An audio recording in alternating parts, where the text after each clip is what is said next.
නමෝ තස් භගවතු අරහතු සම්මා සම්බුද්දස්ස. නමෝ තස් භගවතු අරහතු සම්මා සම්බුද්දස්ස. නමෝ තස් භගවතු අරහතු සම්මා සම්බුද්දස්ස. සද්ධා බුද්ධ සම්පන්න කාරුණික ගුණගරුක පින්වතුනි, මේ පින්වතුන්ලා සූදානම් වන්නේ අපගේ තිලෝගුරු අමාමෑණී බුදු පියාණන් වහන්සේගේ ධර්මස්කන්ධයෙන් බිඳක් ශ්‍රවණය කරගන්න. පින්වතුනි, අපි ධර්මයක් ශ්‍රවණය කරනකොට සුනාත ධාරේත චරාත ධම්මේ. සුනාත හොඳට අහන්න ඕන, ශ්‍රවණය කරන්න. ධාරේත දරා ගන්න ඕන. චරාත ධම්මේ, ඒ අනුව හැසිරෙන්න ඕනේ. ඒ වගේම පින්වතුනි, අපි මේ ධර්මයේ ශ්‍රවණය කරනකොට අපි සිතේ බොහෝම සද්ධාවෙන් යුතුවම අපි තුල තියෙන්න ඕන පින්වතුනි, මේ උතුම් සම්මාදිට්ඨියටපත් වීමේ උතුම් අදහස ඇතිවමයි අපි මේ ධර්ම දේශනාව ශ්‍රවණය කරන්න ඕනේ. මොකද අද දේශනාව මම තෝරගත්තේ ආදිත්ත පරියාය සූත්‍රය. ඒ වගේම සංයුත්ත නිකායේ 4 වන පොත් වහන්සේගේ. පින්වතුනි, අපිට මේ සූත්‍රයෙන් නිවන කියන තැනටම අපිට යන්න පුළුවන්. ආයතන පරියාය මේ සූත්‍රයෙන් පැහැදිලිව විස්තර සහිතව අපිට ශ්‍රවණය කරන්න හැකියාව තියෙනවා. පින්වතුනි, භාග්‍යවතුන් වහන්සේ පෙන්නනවා හාත්පස ඇවිලගත් ගිනිදැල් සහිත දිලිසෙන රත් වූ යකඩ කූරකින් ඇස පිරිමදින මැනවි.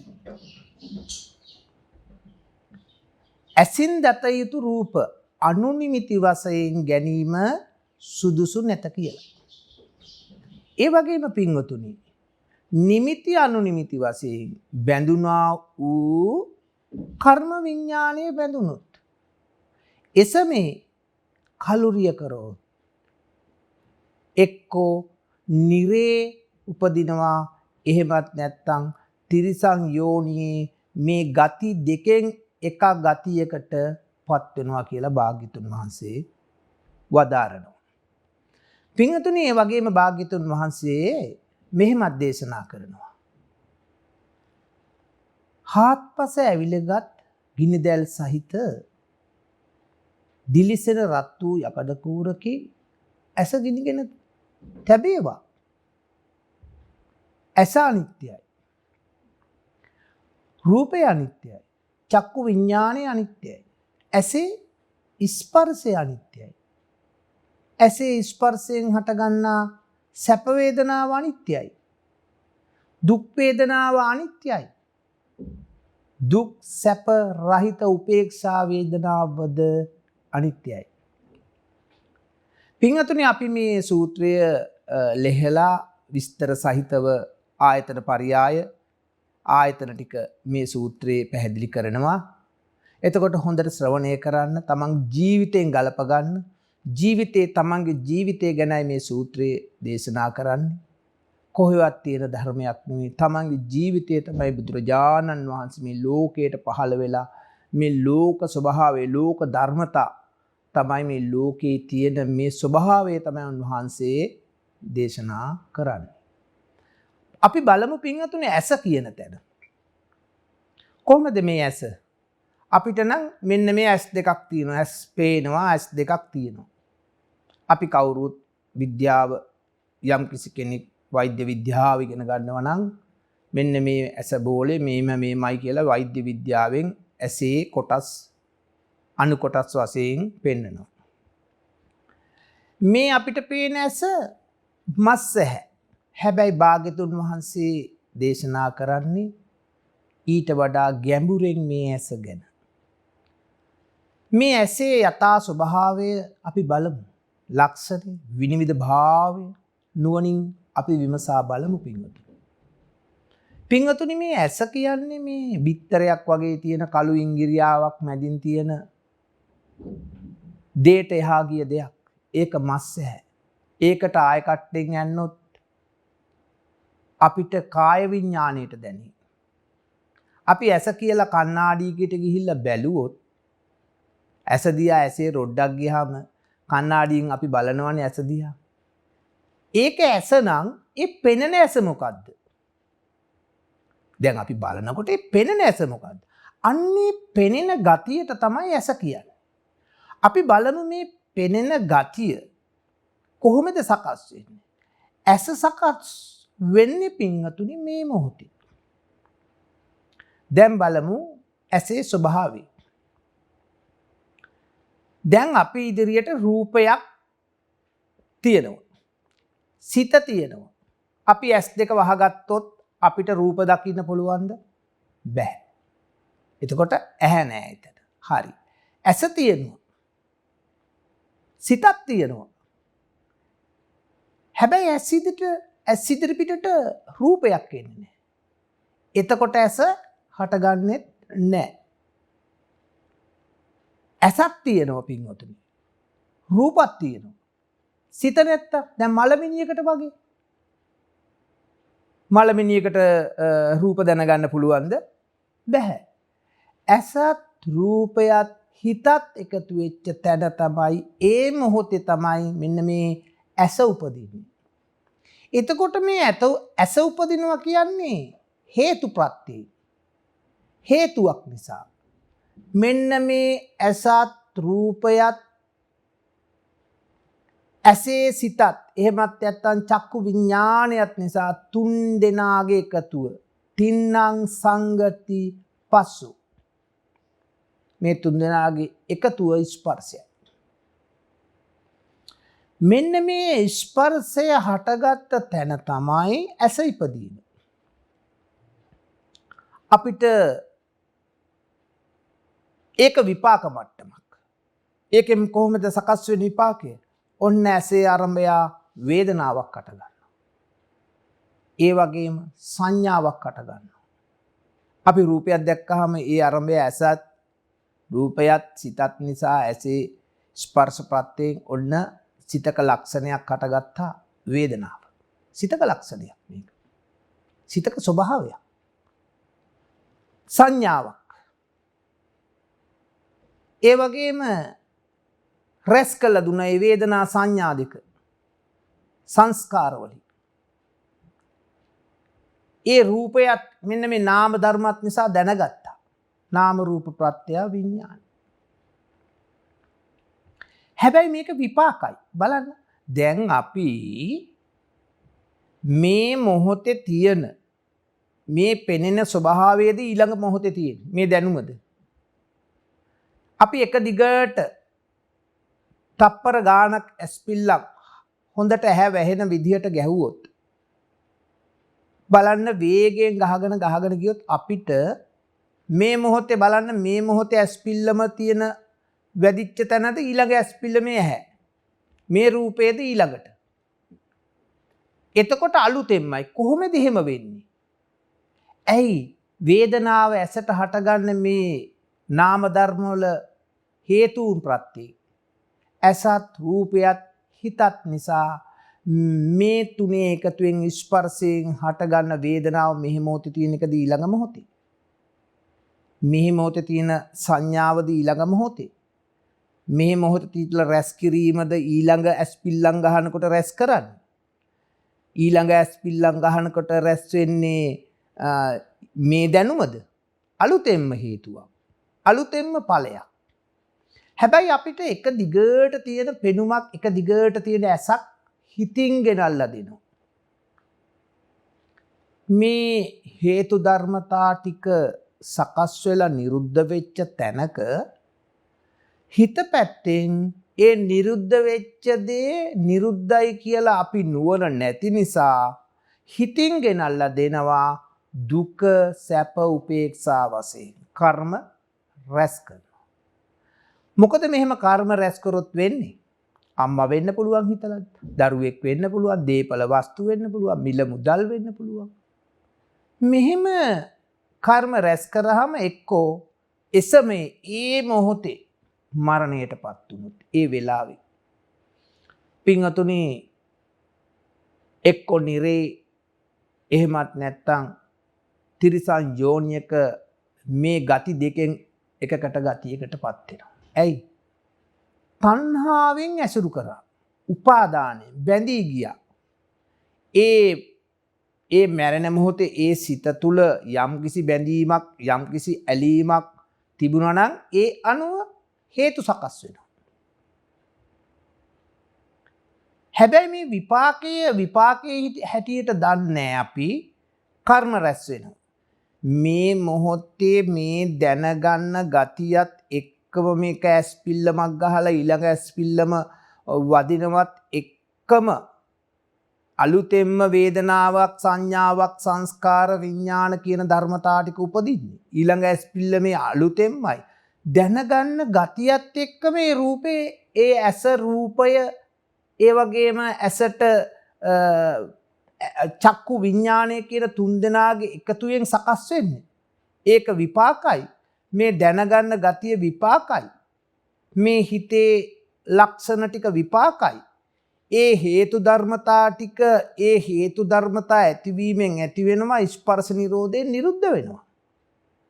හැබැයි අපි මේ නිරුද්ධ වෙන ධර්මතා ටික නිරුද්ධ වෙනවා කියලා දන්නේ නැති නිසා ඒ නිරුද්ධ වෙච්ච ධර්මතා ටිකට ඒ වේදනා සංඥා දෙකට හිතනවා. අපි හිතමු මෙහෙමයි හිතන්නේ. අපි හිතමු කවුරු හරි එකපාරක් හරි දැකලා තියෙන කෙනෙක් කියන රූපයක් ඇහැට වර්ණ සටහනක්. හැබැයි වේදනා සංඥා දෙයක් ඇති වුණා. ඒක දැනගත්තා. ඒක එතනම නිරුද්ධයි. මොකද කවුද දැකලා හුරුයි අන්න හිතනවා. හිතලා ඒ වේදනා සංඥා දෙකට හිතනවා. ඇහැට වැටෙන්නේ ඒ සිතේ ලක්ෂණේ වේදනා සංඥා දෙක. නමුත් ඒ වේදනා සංඥා දෙකට පින්වතුනි අපි හිතනවා. ඒ හිතන දේ මොකද කරන්නේ? දැනගන්නවා ඊට පස්සේ. දැනගත්ත දේට මොකද කරන්නේ? කවුද දැනගත්ත දේට නැවත හිතනවා. නැවත හිතලා තණ්හාව උපාදාන වශයෙන් ලෝකේ සකස් කරනවා. අන්නේ මොහතක මරණයටපත් වුනොත් එක්කෝ නිරේ එහෙමත් නැතිනම් තිරිසන් යෝනියේ මේ ගති දෙකෙන් එක ගතියකට පැමිණෙනවා කියලා භාග්‍යතුන් වහන්සේ මේ සූත්‍රයේ පෙන්වනවා. එතකොට මේ ඇහි හටගන්න විපාක ධර්මතා ටික විපාක ධර්මතා හැටියට නොදන්න නිසා කර්ම රැස් වෙනවා. දැන් ඇහැට වැටිච්ච මේ වර්ණ සතහන දැන් ඇහැ දන්නේ නැහැ කවදාවත් රූප. දැනගන්න බෑ ඇහැට කවදාවත්. රූපයට දැනගන්න බෑ. අපි ඉදිරියට එන වර්ණ සටහනක් අම්මා වෙන්න පුළුවන්. වෙන කෙනෙක් වෙන්න පුළුවන්. රූපයට දැනගන්න බෑ ඇහැ ගැන. ඇහැට දැනගන්න බෑ රූපය ගැන. මේ ඇසත් රූපයත් සිතත් එකතු වෙච්ච තැන හටගත්තේ මොකද්ද? ස්පර්ශයක්. මේ ස්පර්ශපත්තෙන් වේදනාවක්. ඒක හේතුවකින් හටගත්තේ. කවුරුවත් කරන කොහෙටවත් යන කොහේවත් ඉඳන් එන දෙයක් නෙවෙයි. හේතුවකින් හටගත්ත ඵලයක් වේදනාව. ඔන්න ඒ වේදනාවටම දැනගත්ත සංඥාවක් ආවා. ඒ වේදනා සංඥා දෙකම හිතේ ලක්ෂණයක් තමයි රැස් කළා දුන්නා. ඒ රැස් කළා දීපු දෙක මේ රූපයත් මේ නාම ධර්මතා ටිකත් නිසා දැනගත්තා. මේ රූපයත් නාම ධර්මතා ටිකත් නිසා දැනගත්ත මේ මොහොතේ තියෙන ධර්මතා ටික ඒ දැනගත්ත ගතියත් එක්කම වැය වෙනවා. ඒ වැය වෙච්ච ධර්මතා නුවණ නැති නිසා තණ්හාවෙන් උපාදානෙන් මේ අවිද්‍යා සහගත මනසෙන් ඉන්න තියෙන ලෝකය සකස් කරලා දෙනවා. හැබැයි අපි විපාකයේ මට්ටමට හිත ගන්න පුළුවන් නම් ඇසේ ඇත්ත දකින්න පුළුවන් නම් රූපයේ ඇත්ත දකින්න පුළුවන් නම් චක්කු විඥානයේ ඇත්ත දකින්න පුළුවන් නම් මේ තුන් දෙනාගේ එකතුවෙන් හට ගන්න ස්පර්ශය කියන්නේ මෙන්න මේ ධර්මතාවයක් නේද කියලා දකින්නවා නම් මේ වේදනා සංඥා සංස්කාර විඥාන කියන්නේ මේ ධර්මතා ටිකක් හේතු වලින් සකස් වෙන්නේ. හේතු නැති වෙනකොට නැති වෙනවා කියලා නුවණට ගන්න පුළුවන් නම් අර ඒ නිරුද්ධ වෙන ධර්මතාවට නුවණ තියනවා යා. ස්කන්ධ පඤ්චකයේ පැත්තෙන් බැලුවොත් උදේවැය බලනවා කියලා පෙන්වන්නේ මේකට. හේතු සකස් වෙන හැටි, නිරුද්ධ වෙන හැටි නුවණ පවත්වනවා. කෙනෙක් සීලයක පිළිහිටලා මේ ධර්මතා ගැන නුවණින් විමසනවා. එතකොට මේ අර ඇසට දිත්තේ දිත්ත මත්තන් කිව්වේ දැකීම මාත්‍රයක් පමණයි. එතකොට මේ මොහොතේ අපිට පේන්නේ එක දිගට දකින්න කෙනෙක්. හැබැයි එතන හැම මොහොතෙම දැනගන්න සනේ ඊළඟ මොහොතේ වැය වෙනව නේද? මේ මොහොතේ තියෙන ඉරේ ආලෝකයේද පිංගතුනි ඊළඟ මොහොතේ තියෙන්නේ. නෑනේ අලුතෙන්මයි. ආලෝකයක් නැතුව අපිට පුළුවන් ද රූප දැනගන්න? බැහැ නේද? එතකොට ආලෝකයේ වැදිලා පරාවර්තනය වෙනවා. කොච්චර වේගයෙන් වෙනවද? දැන් ඕක පහන් දැල්ලේ උපමාවට දැම්මොත් මේ මොහොතේ තියෙන ආලෝකයේද පහන් දැල්ලේ ඊළඟ මොහොතේ තියෙන. අලුතෙන්ම තෙල් ටික පිච්චෙන්නේ නේ. අලුතෙන්ම තිරයක් පිච්චෙනවනේ. අලුතෙන්ම දැල්ලක්. මේ සනේ තියෙන දැල් ආලෝකයේදී ඊළඟ සනේ. එතකොට අලුතෙන්ම නේද හේතු ටික සකස් වෙන්නේ. අන්න ඒ වගේ තමයි මේ ස්කන්ධ පංචකයේ ඒ තරම් වේගවත් හේතු ධර්මතා සකස් වෙසී ඒ තන නිරෝධයට යනවා. දැනගත් ගතියත් එක්ක වැය වෙනවා. පින්වතුනි අපිට කවදාවත් ඇහැ ගාවට යන්න බෑ.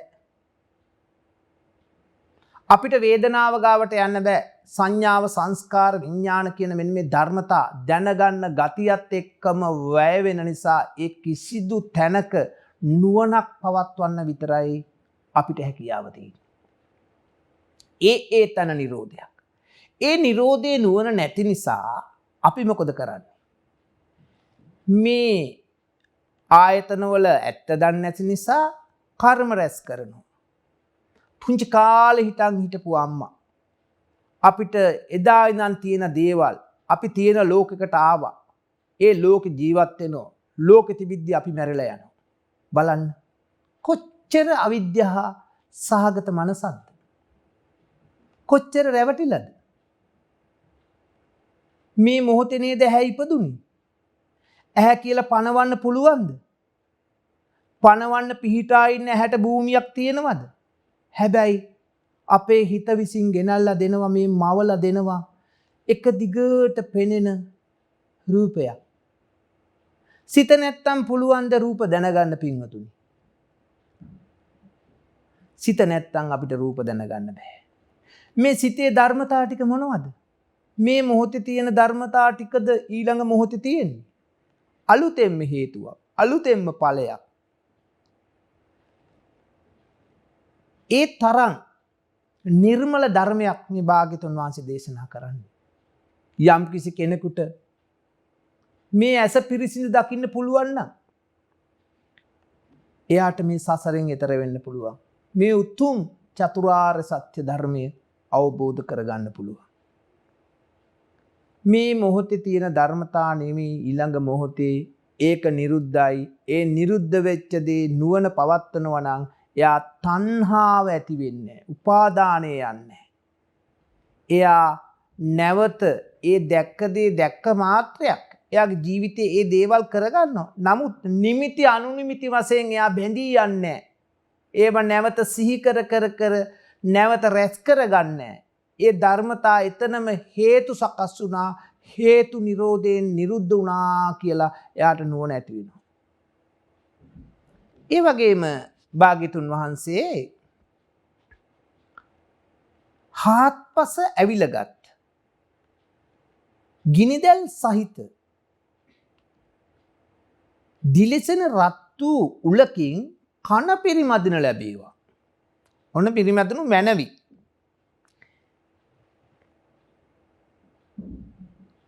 කනට දත යුතු සද්දයෝ අනුනිමිති වශයෙන් ගැනීම සුදුසු නැත. නිමිති අනුනිමිති වශයෙන් බැඳුනා වූ කර්ම විඥානය බැඳුනොත් පින්වතුනි ඉස්සමෙහි මරණයටපත් වුණොත් ඒ මොහොතේ මරණයටපත් වුණොත් එක්ක නිරයේ එහෙමත් නැත්නම් තිරිසන් යෝනියේ මේ ගති දෙකෙන් එක ගතියකට පැමිණෙනවා. ඒ වගේම පින්වතුනි භාග්‍යතුන් වහන්සේ පෙන්නනවා හාත්පස ඇවිලගත් ගිනිදැල් සහිත දිලිසෙන රත්තු යකුඩ උලකින් මේ කන පිරිමදන ලැබේවා. කන අනිත්‍යයි. ශබ්දය අනිත්‍යයි. සෝත විඥානය අනිත්‍යයි. ඒ කනේ හටගන්නා ස්පර්ශය අනිත්‍යයි. ඒ ස්පර්ශ ප්‍රත්‍යයෙන් හටගන්නා සැප වේදනාව අනිත්‍යයි. දුක් වේදනාව අනිත්‍යයි. දුක් සැප රහිත උපේක්ෂා වේදනාවද අනිත්‍යයි.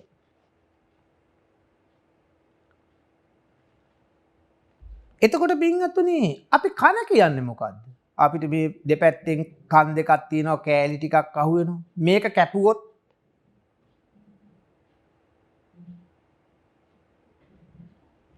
මේකට අපිට කන කියලා මේක කැපුවොත් අපිට කාය විඥාණයට දැනේ. කන කියන්න පින්වතුනි ඒ තැන ඒක උපදින්නේ හේතු සකස් වීමෙන්. දැන් ශබ්ද නැත්තම් කන උපදින්නේ නැහැ හිත තිබුණාට. හිතයි මේ කනයි තිබුණාට මේ ප්‍රසාදයපත් වෙන්නේ නැහැ. එතකොට ප්‍රසාදය සකස් වෙන්නේ කනේ ඒ හේතු ටික නැත්තම් ප්‍රසාද ටික සකස් වෙලා නැත්තම් ශබ්දේ තිබුණත් හිත තිබුණත්. හරි. කනත් තිබිලා ශබ්දෙත් තිබිලා හිත නැත්තම් මැරිච්ච කෙනෙකුට.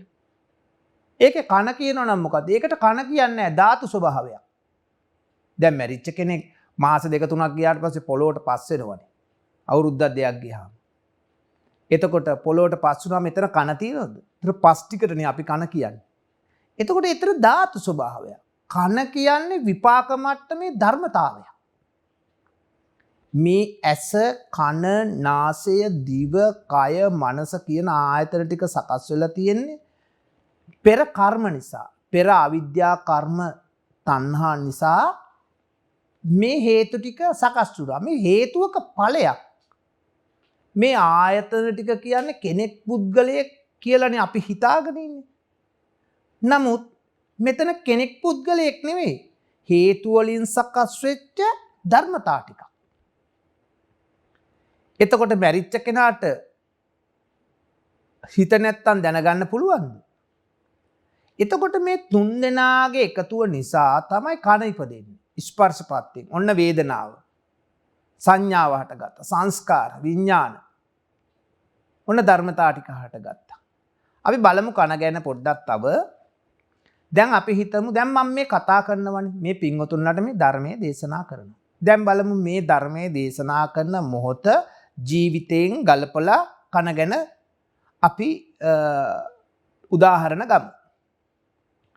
පින්වතුනි දැන් මේ පින්වතුන්ලට ඔන්න මම කතා කරන දේ කන තියෙන නිසා ඇහෙනවා. ඔන්න හිතක් තිබුණා නේද? ශබ්දෙත් ආවා හරි තුන. කන නැති වුණොත් මෙතන ඇහෙනවද? ශබ්ද නැති වුණොත් මේක ඕෆ් කරලා දැම්මොත්. හිත නැති වුණොත් හැබැයි වෙන අරමුණක තියෙනවා. වෙන දෙයක් හිතනවා මේ ශබ්ද දැනගන්න පුළුවන්ද?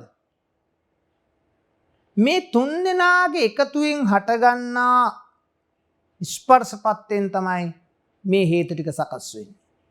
එතකොට ශබ්දය කියන එක මේ කන ඉපදෙන්නේ මේ මොහොතට. මේ වර්තමාන මොහොතේ. එතකොට මේ තුන් දෙනාගේ එකතුව මත එතකොට හේතුවක්. ඔන්න මේ තුන් දෙනා එකතු වුණා මේ හේතුව සකස් වෙච්ච තැන තින්නම් සංගති පස්සෝ පස්සපත්‍ය වේදනා. ඔන්න හට ගන්නවා කනේ වේදනාවක්. අන්න හේතුවක ඵලයක්. දැන් අපි හිතමු මේ පින්වතුන්ලා මෙහෙම ඉන්නකොට ඔහොම ඉන්නකොට කවුරු හරි එළියේ ඉඳන් කතා කරනවා. අම්මේ කියලා හරි අයියේ කියලා හරි අක්කේ කියලා හරි දරුවෝ කියලා හරි කතා කරනවා. ඔන්න කන තිබුණා. ඔන්න සද්දේ තිබුණා ඔන්න හිත සකස් වුණා තුනේ එකතු ස්පර්ශ වුණා හරිනේ.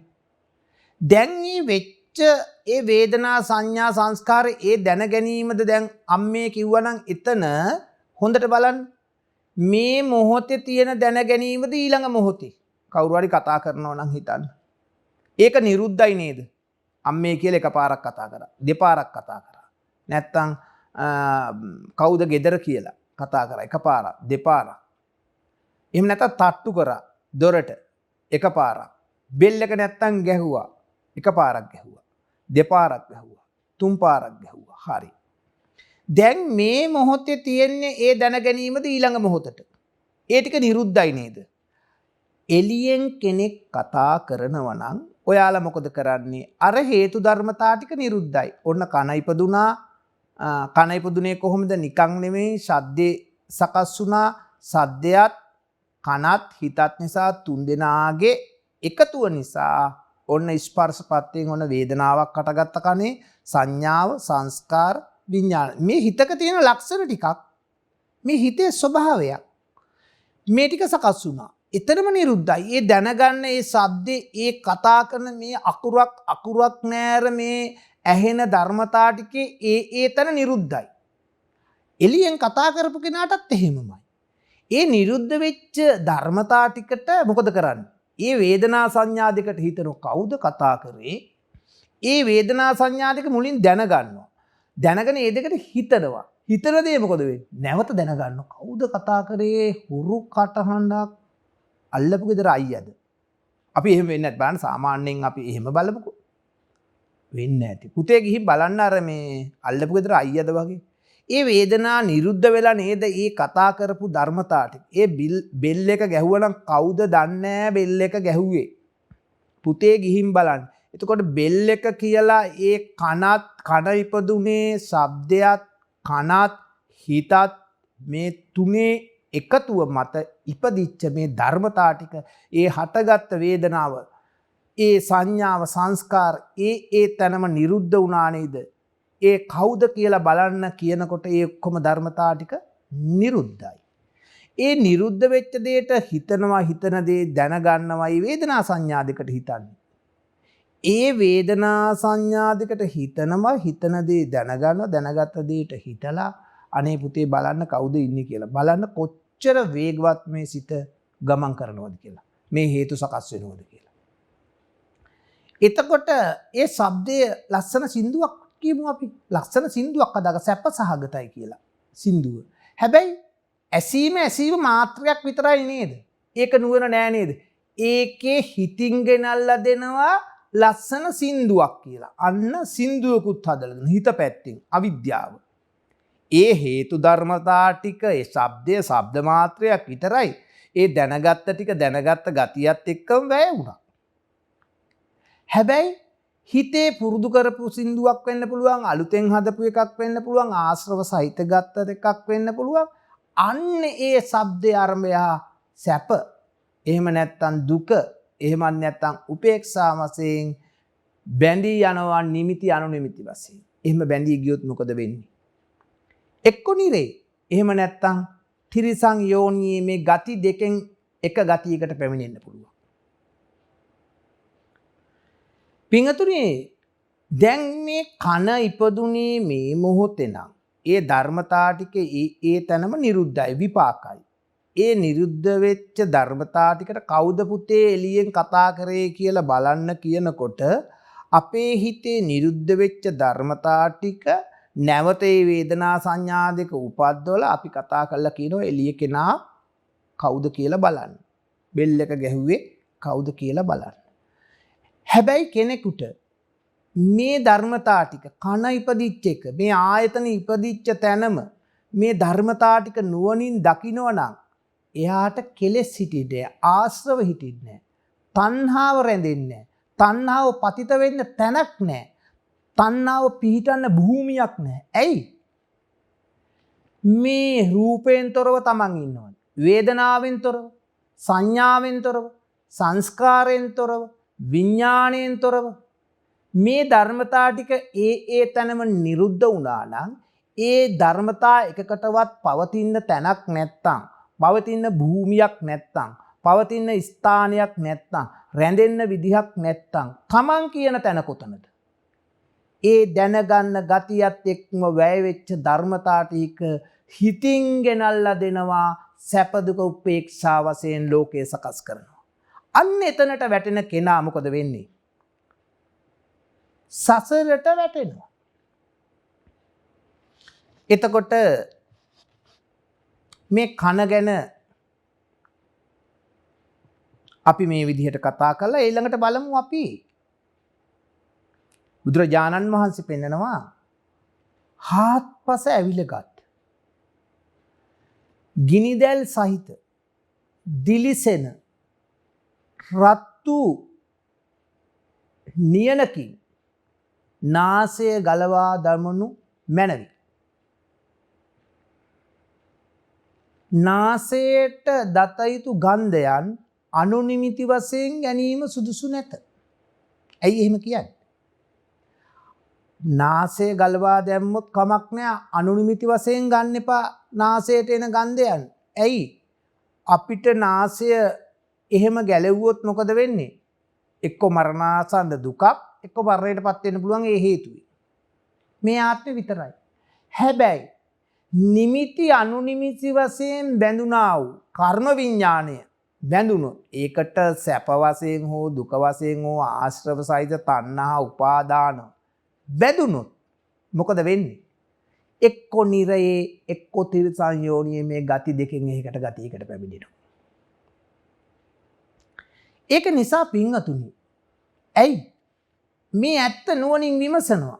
එතකොට අපි මේ තණ්හාව නැති කරන්න කිව්වට, මේ මට එපා මට ඕන නෑ කිව්වට තණ්හාව නැති වෙන්නේ නෑ. මේ ඇත්ත පෙන්නනවා. මෙතන කෙනෙක් ඉන්නවද? මෙතන පුද්ගලයෙක් ඉන්නවද? මෙතන මේ හිතේ තියෙන ලක්ෂණ ටික පෙන්නනවා නුවණින්. ඒ කෙනාට මේ ධර්මතා ටික පෙන්නනකොට එයාට තණ්හාව රැඳෙන්න භූමියක් සකස් වෙන්නේ. ඇයි? ස්කන්ධ පංචකයට භූමියක් නැත්තම්, ඇහැට, කනට, නාසයට මේ ආයතනවල ඒ තැනම හේතු ධර්මතා සකස් වෙච්ච තැනම නිරුද්ධ වෙනවා නම්, ඒ හේතු ධර්මතා නැති වෙනකොට නැති වෙනවා නම්, ස්පර්ශ නිරෝධයෙන් නිරුද්ධ වෙනවා නම්, පවතින පිහිටන්න භූමියක් නැතිනම් තමන් කියන්නේ කොතනද? තණ්හා කරන්න තමන් ඉන්න එපයි. අන්න නුවණ, එයා මේ ඇත්ත නුවණට පෙන්නනවා. අන්නේ කෙනාට මෙයා තණ්හා කරන්නේ. එහෙම වුණොත් මොකද? කර්ම විඥානය ගිහිල්ලා බැඳෙන්නේ නැහැ. මේ මොහොතේ යම් කිසි ගන්ධයක් අරඹයා කැමැත්තක් කළ උපාදානයක් වෙලා මරණයටපත් වුණොත්, එක්කෝ නිරයේ එක්කෝ තිරිසන් යෝනියේ මේ ගති දෙකෙන් එක ගතියකට පැමිණෙනවා. පින්වතුනි, බුදුරජාණන් වහන්සේ ඊළඟට පෙන්නනවා මේ හාත්පස ඇවිලගත් ගිනිදැල් සහිත රත්තු නියනකින් නාසය කපනු ලැබේවා.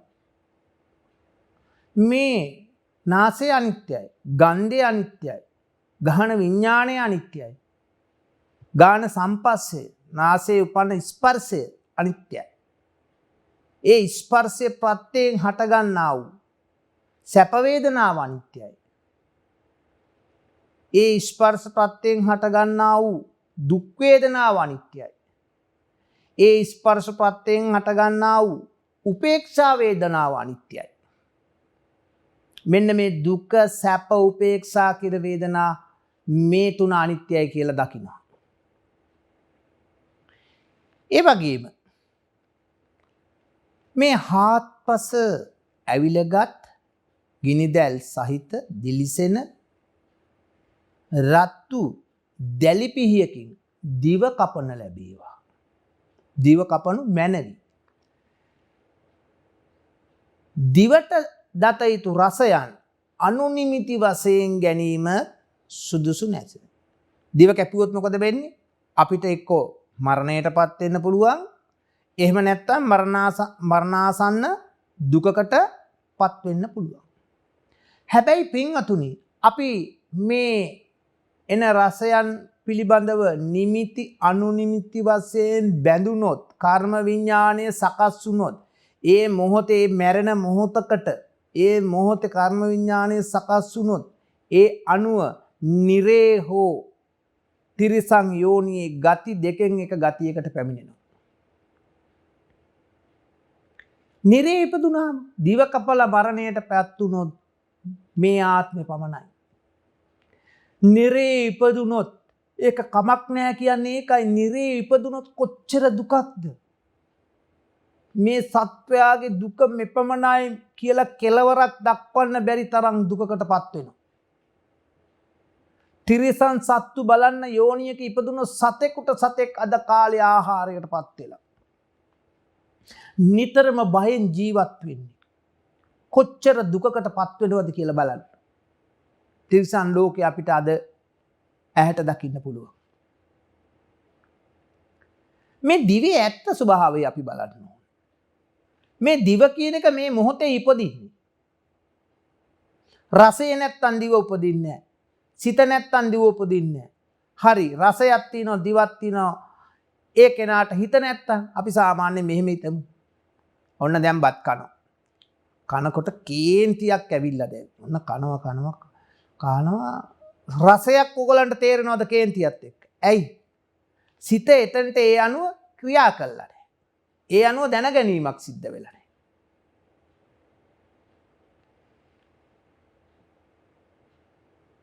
එතකොට ඒ සිත දිවත් රසයත් සිතත් තුන්දෙනාගේ එකතුව මත ස්පර්ශය වේදනා සංඥා සංස්කාර හට ගන්න. හැබැයි ඒ අනුව මානසිකාරයක් නොකරොත් ඒ අනුව විඥානයන්ගේ පහළවීමක් සිද්ධ වෙන්නේ නැහැ.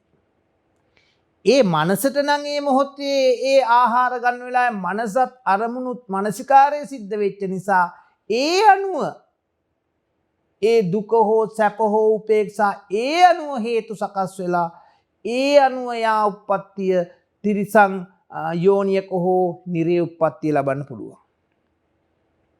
ඒ වගේම බලන්නකො දිව කියන තැන මැරිච්ච කෙනෙකුට රස තේරෙනවද? හිත නැහැනේ. හිත ඕනේ. මේ හිත නැත්තම් මේ කිසි දෙයක් කරන්න බෑ. හිත නාම ධර්මති කියන්නේ. එතකොට නාම වලට මේ ආයතන ටික හේතු වෙලා තමයි නාම ධර්මතා ටික සකස් වෙලා මේ රූප, ශබ්ද, ගන්ධ, රස, පහස සකස් වෙන්නේ. එතකොට පින්වතුනි බලන්න මේ දිව සකස් වෙන හැටි එක බත් කටක් කාපු රසයද ඊළඟ රසය අලුතෙන්ම හේතු ටික දිවත් රසයත් සිතත් එකතු වුණා තුන්දෙනා තින්නං සංගති පස්සෝ පස්සපච්චය වේදනා තුන්දෙනාගේ එකතු වේ නිසා නේද මේ දිවේ රසය වේදනාව කියලා දැනගත්තේ. මේ මොහොතේ දැනගත්ත රසයද ඊළඟ මොහොතේ අපිට පේන බත් කට කනකොට එක දිගට තියෙන රසයක්. ඒ හිතින් ගෙනල්ලා දෙන එක. දැන් මේ බත් කටේ රසයේද ඊළඟ බත් කටේ. අලුතෙන්ම හේතු ටික සකස් වෙනවා අලුතෙන්ම ඵලයක්. ඒ ස්පර්ශපත්යෙන් යම්කිසි ධර්මතා ටිකක් සකස් වෙනවද වේදනාව, සංඥාව, සංස්කාර, විඥාන කියන ධර්මතා ටිකක් සකස් වෙනවද ඊළඟ මොහොතේ ඒකද තියෙන්නේ. අලුතෙන්ම හේතු ටිකක්. අලුතෙන්ම ඵලයක්. එතකොට දිව කියන එක මේ වර්තමාන මොහොතේ මේ මොහොතේ උපදින්නේ.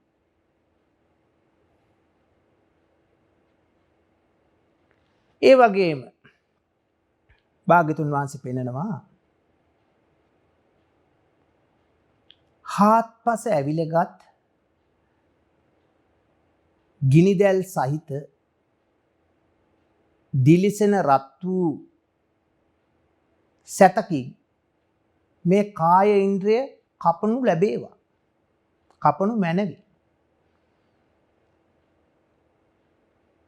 කයට දැනෙන්නා වූ පහස අනුනිමිති වශයෙන් ගැනීම සුදුසු නැත.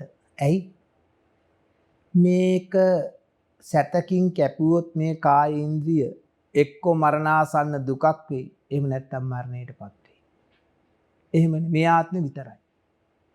හැබැයි නිමිති අනුනිමිති වශයෙන් බැඳුනා වූ කර්ම විඥාණය බැඳුනොත් මොකද්ද? නිමිති අනුනිමිති වශයෙන් බැඳුනා වූ කර්ම විඥාණය බැඳුමුනොත් එසමෙහි කලුරිය කරොත් මේ ගති දෙකින් මිහි ගතියකට එනවා. නිරේ ඉපදුනොත් කොච්චර දුකක්ද? මේ අර සැතකින් කපලා මේ ආත්මේ මරණයටපත් වෙනවා. කල්ප කීයක් ඒ වගේ දුක් විඳින්නද? සමහරක් විට. නිරේ ඉපදුනොත් ප්‍රමාණයක් දක්වන්න බෑ. එතනින් ගෙන අර කන කැස් බෑව වියසුදුරෙන් ආස බල්ල උපමාව මේ පින්වතුන්ලා දන්නවා ඇති. ඉතින් බලන්නකො ඒ උපමාව ඒ සුගති භූමියට එන්න තියෙන උපමාව පුංචි දෙයක්ද කියලා හිතා ගන්නවත් බෑ. එතකොට අපි කය කියන තැන මොකද්ද? අපි හිතන්නේ මේ අඩි 5ක් කයක් තියෙන ලොකු කය කියලා මේ හිතින් ගෙනල්ලා දෙන එක. කය කියලා මේ මොහොතට ඉපදින්නේ. කොහොමද ඉපදෙන්නේ?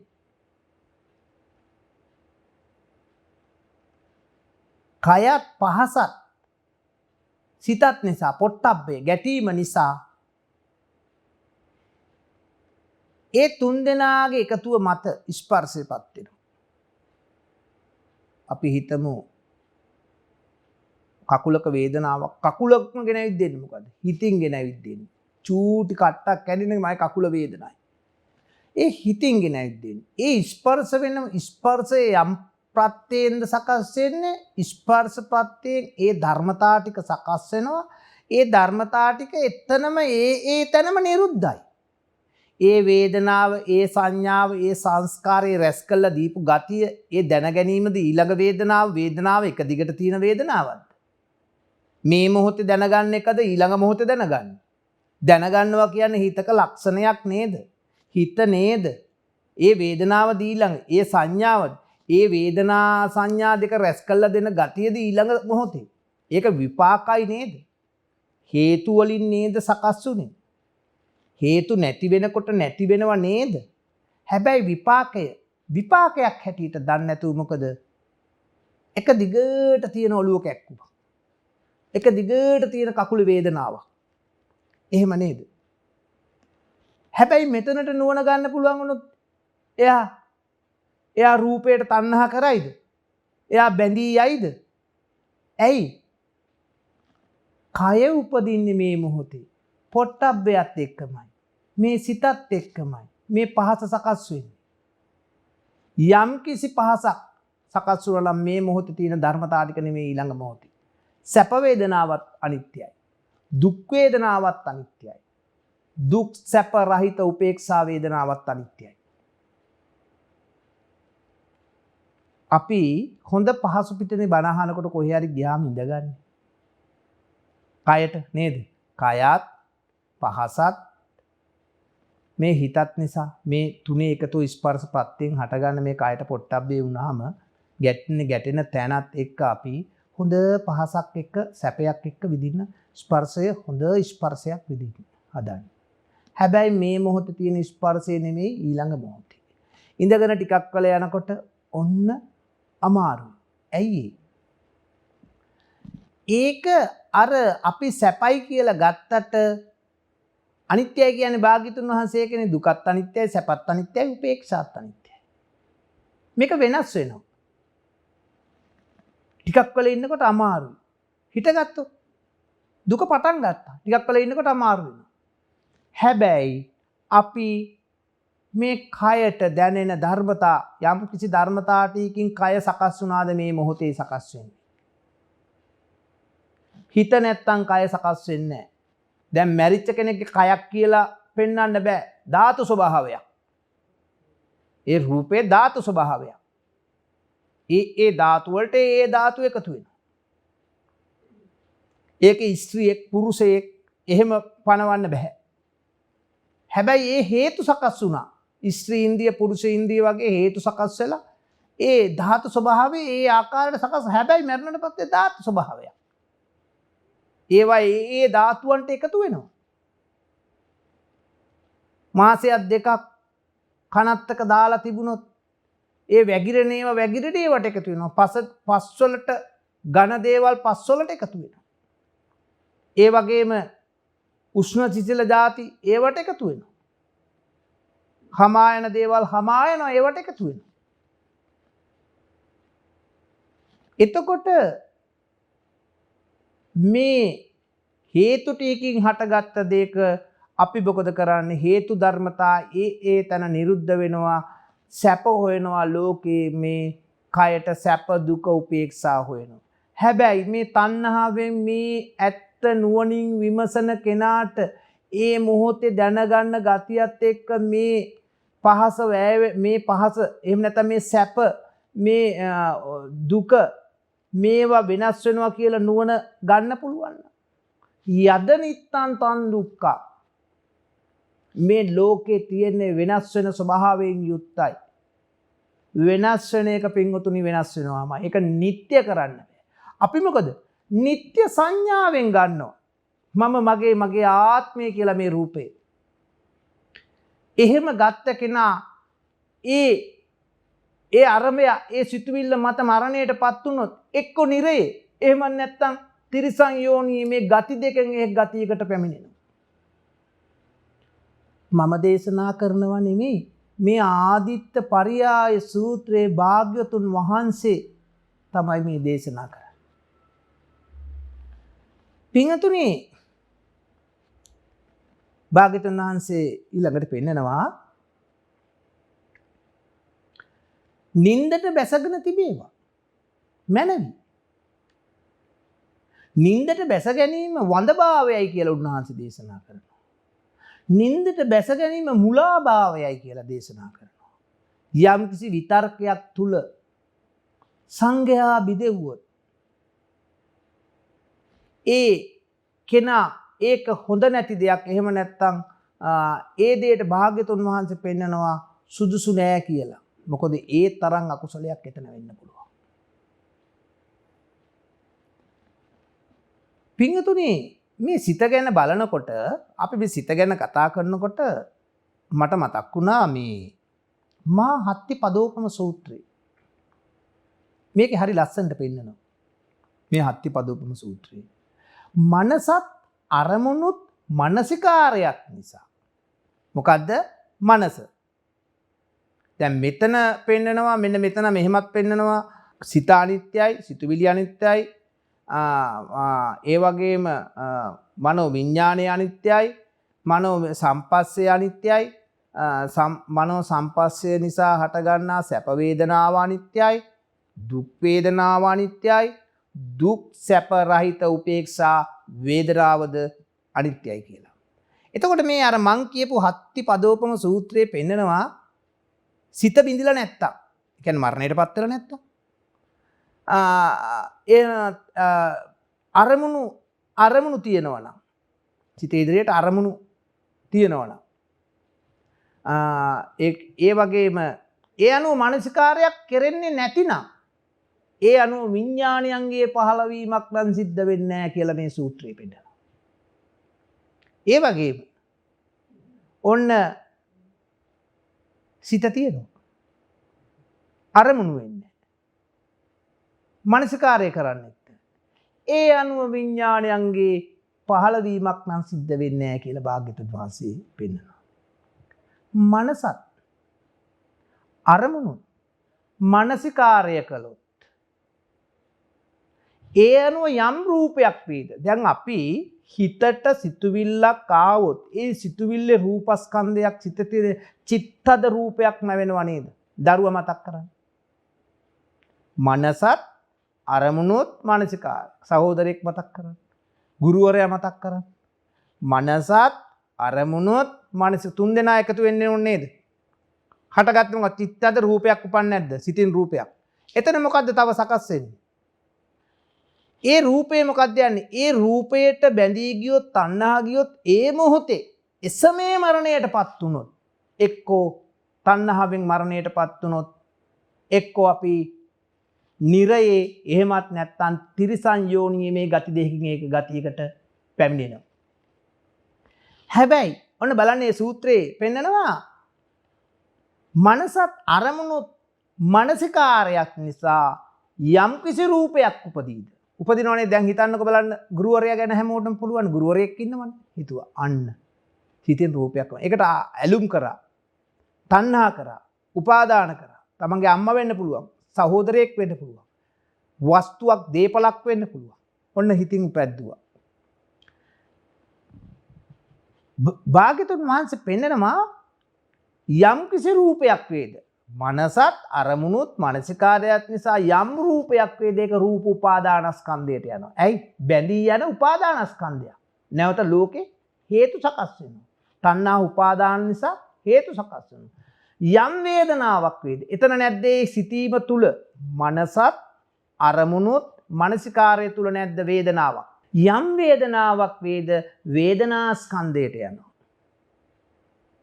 මේ මනසත් අරමුණුත් මානසිකාරය තුල තියෙනව නේද සංඥාවක්. යම් සංඥාවක්ේද සංඥා උපාදානස්කන්ධයට යනවා. යම් රැස් කරලා දීපු ගති ටිකක් වේද සංස්කාර උපාදානස්කන්ධයට යනවා. යම් දැන ගැනීමක් වේද විඥාන උපාදානස්කන්ධයට යනවා. මෙන්න මේ විදිහට තමයි කියනවා භාග්‍යතුන් වහන්සේ මේ හත්ති පදෝපම සූත්‍රයේ පෙන්නනවා මේ ස්කන්ධයන්ගේ පහළවීම. හරිනේ. දැන් මේ විදිහට කැමැති තණ්හා වුණොත් රූපයකට ඒ අනුව තණ්හාවට අනුව විපාකයේ සකස් වෙනවා. නිරේ වෙන්න පුළුවන්, තිරිසන් යෝනියක වෙන්න පුළුවන්. ඒ වේදනාව අපි තණ්හා කර තැන මේ හිතේ තිබිච්ච ලක්ෂණේ මත ඔන්න සිතේ රූපයක් උපන්නා. ඔන්න වේදනාවක් එතන සිතග තියෙන ලක්ෂණේ උපන්නා. ඔන්න සංඥාව උපන්නා. ඔන්න සංස්කාරයේ විඥානය සකස් වුණා. මෙන්න හේතු ධර්මතා ටික. මේකට තණ්හා කරනව ඇත්ත දන්නේ. මෙතන වෙන්නේ හේතු ධර්මතා ටික. නමුත් තණ්හාවෙන් යම් කිසි රූපයක් වේද? තණ්හාවෙන් යම් කිසි වේදනාවක් සකස් වුණාද? තණ්හා උපාදාන සහිතව යම් සංස්කාරයක් සකස් වුණාද? යම් විඥානයක් සකස් වුණාද? ඒ අනුව ස්කන්ධයන්ගේ පහළවීම සිද්ධ වෙනවා. ඒක නිරේ තිරිසන් ලෝකේ പ്രേත අසුර වෙන්න පුළුවන්. මේ සූත්‍රයේ පෙන්නන්නේ එක්ක නිරේ එහෙම නැත්නම් තිරිසන් යෝනි. පින්තුනි මේ අවබෝධය වුණොත් සිත කියන්නේ ඒ තැන මේ මොහොතේ දැනගන්න ධර්මතා ටිකද ඊළඟ මොහොතේ අන්න යා නුවණ පාවිච්චි කරනවා. ඇයි තණ්හා කරන්න සිතට පිහිටන්න භූමියක් නැහැ කියලා යා පෙන්නනවා. මේ මොහොතේ උපන්න රූපේ නෙවෙයි. මේ මොහොතේ උපන්න වේදනාව නෙවෙයි. අලුතෙන්ම වේදනාවක්. අලුතෙන්ම සංඥාවක්. අලුතෙන්ම රැස් කිරීමක්. අලුතෙන්ම දැන ගැනීමක්. දැන් මං කියවන්නේ මේ රූපේ දිහා බලාගෙන ඇස් පිල්ලම් ගහන්න. පහක් විතර ඇස් පිල්ලම් ගහනකොට වැහිලානේ ආයි අලුතෙන් වෙන්නේ. අලුතෙන්ම ඇහැ ඉපදෙනවා. මොකද වැහිලා පේන්නේ නැති වෙලම තමයි ආයි අලුතෙන්ම ඇහැ. අලුතෙන්ම හිත. මේ තුන්දෙනාගේ එකතුව නේද අලුතෙන්ම රූපේ. තුන්දෙනාගේ එකතුව නිසා ස්පර්ශය. අන්න වේදනාව, සංඥාව, සංස්කාර, විඥාන කියන ධර්මතා ටික මේ මොහොතේ මේ ඇස් පිල්ලමේ තියෙන එකද ඊළඟ ඇස් පිල්ලමේ තියෙන්නේ දැන ගැනීමද? අලුතෙන්ම දැන ගැනීම. අලුතෙන්ම රැස් කිරීම. අලුතෙන්ම වේදනාවක්. අලුතෙන්ම රූපයක්. ඇහැ ඉපදුනේ මොහොතේ. මේ වර්තමාන මොහොතේ ඇහැ ගැන කතා කරන්න තියෙන්නේ. අතීතයට අනාගතයට නෙමෙයි මේ වර්තමාන මොහොතේ. එතකොට යම් කිසි කෙනෙක් මේ ඇත්ත දකින්නවනම් මේ ඇත්ත තුල හිත පුරුදු කරන්න පුළුවන් නම් මේ හේතුඵල දහමට නුවණ තියන්න පුළුවන් නම් එයා තණ්හා කරන්නේ. එයා බැඳී යන්නේ. එයා බැඳී යන්නේ නැති නිසා එයා මේ නිමිති අනුනිමිති වශයෙන් එයා ගන්න. එයා මේ විපාක ස්කන්ධ ටිකේ විපාක හැටියට දන්නවා. මේ විපාක මට්ටමේ යම් දුකක් තියෙද මේ කය අතහැර යන ජීවිතයේ අවසන් කොට ඒ දුක විඳි. හැබැයි එයා තණ්හා කරන්නේ නැවත හේතු සකස් කරන්නේ. නිමිති අනුනිමිති වශයෙන් යන්න හේතු නැහැ.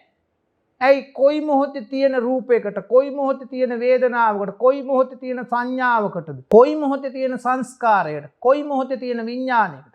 අපි මෙහෙම රූපස්කන්ධය ගත්තා. කෙනෙක්ද මේක? කන බොන ආහාරයෙන් හැදිච්ච කුණප කොටස් ටික. කන්න බොන්න දුන්න නැතුනොත් පවතින්නේ නැහැ. කෙල එනවා, හොටු එනවා, සෙම එනවා, ලෙඩ රෝග හැදලා වයසට ගිහිලා විපරිණාම වෙලා පොළොවට පස් වෙලා යනවා. මේක කෙනෙක්ද? ධර්මතාවය. එහෙම ගත්තා. සිතින් උපදින රූපේ. ඒ මොහොතේ උපදින රූපේද ඊළඟට. සද්ද රූප, ගන්ධ රූප, රස රූප නේද? එතකොට මේ සිතේ ලක්ෂණ ටිකක්. මේ සිතේ තියෙන ධර්මතා ටික මේ මොහොතේ සකස් වෙන හේතු ධර්මතා ටික ඊළඟ මොහොතේ නෑ. මේ මොහොතේ සකස් වෙන ධර්මතා ටික පින්වතුනි විපාකයි. ඒ විපාකයට නුවණ තියන්න පුළුවන්. ඒ තන නිරෝධයේ ඒ තැනට නුවණ පවත්වන්න පුළුවන් නම් එයාට හැකියාව ඇති වෙනවා විපාක සකස් කරන්න එයා. එයා ගෙදරත් එක්ක ගනුදෙනු කරයි, දරුවොත් එක්ක, දෙමව්පියොත් එක්ක ගනුදෙනු කරයි. එයා නුවණ ගෙනිනවා මේ හේතු ධර්මතා ටික.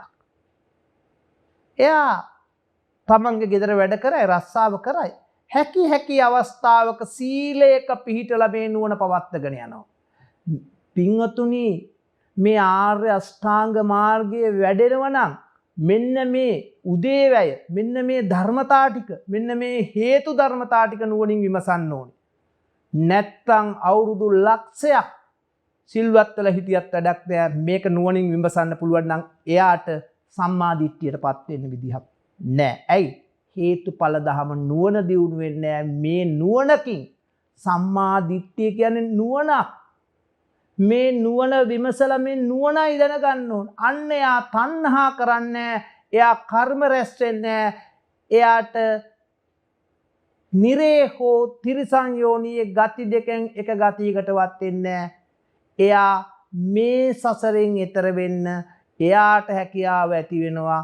මේ සියලු දෙනාටත් උතුම් චතුරාර්ය සත්‍ය ධර්මය අවබෝධ වීමට මේ ධර්ම දේශනාව හේතු උපනිශ්‍ර වේවා කියලා මම ප්‍රාර්ථනා කරනවා. පින්වතුනි, ඒ වගේම අපි පින් අනුමෝදන් කළ යුතු අයට ප්‍රථමයෙන් පින් අනුමෝදන් කරමු. පළමුවෙන්ම නම කියන්න අවසරයි අපගේ මාන් කඩවල සුදස්සන ලොකු ස්වාමීන් වහන්සේට මේ පින් අනුමෝදන් කරමු. ඒ වගේම නම කියන්න අවසරයි මාන් කඩවල නන්දරතන ලොකු ස්වාමීන් වහන්සේටද. ඒ වගේම නම කියන්න අවසරයි කොත්මලේ කුමාර කාශ්‍යප ලොකු ස්වාමීන් වහන්සේලාටද. මේ ස්වාමීන් වහන්සේලා තිදෙනාටම මේ බුද්ධ ශාසනයෙම, මේ භවයෙම, මේ ආත්මෙම උතුම් අමා මහ නිවනට පත්වීමට මේ පින හේතු වාසනා වේවා කියලා සාදුකාරයක් දීලා අපි ප්‍රාර්ථනා කරමු. ඒ වගේම මළගිය ඥාතීන් ඉන්නවා. ඒ මළගිය ඥාතීන්ටත් පින් අනුමෝදන් කරමු. මේ මළගිය ඥාතීන් දුගතියක ඇත්තම් දුගතියෙන් අත් මිදේවා. සුගතියක ඇත්තම් සුගතියෙන් සුගතියටමපත් වේවා. ඒ අයත් මේ ගුහෝර භයංකර සසරින් එතර වෙලා උතුම් අමා මහ නිවනටපත් වීමට මේ කුසලය හේතු වාසනා වේවා. ඒ වගේම මේ ධර්මයේ ශ්‍රවණය කරපු මේ සියලු පින්වතුන්ලාට මේ ධර්ම දේශනාවෙන් ලබාගත්තා වූ කුසල ශක්තියෙන් මේ අයට යම්කිසි බලාපොරොත්තුවක් තියෙනවා නම් ඒවා ඉෂ්ට සිද්ධ වේවා. මේ අයටත් මේ බුද්ධ ශාසනය තුළම උතුම් අමා මහ නිවනටපත් වීමට මේ පින එකසේම හේතු වාසනා වේවා කියලා ප්‍රාර්ථනා කරනවා. සියලු දෙනාටම තෙරුවන් සරණයි.